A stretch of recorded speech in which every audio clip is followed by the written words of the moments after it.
This is my second day at the triangle portal, and I added extra geometry into the triangle, basic triangle shape. And just for some reason, I think geometry works so well in the nature. Today I started to think it because of its sharp edges and the irregular lines in nature.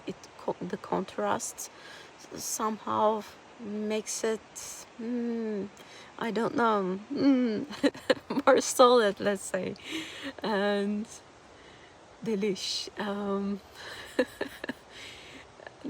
yeah, I added some branches onto it. I wasn't sure about adding any branches. I thought I would just do lines with the rope and that will be it, but yeah, it evolved to that.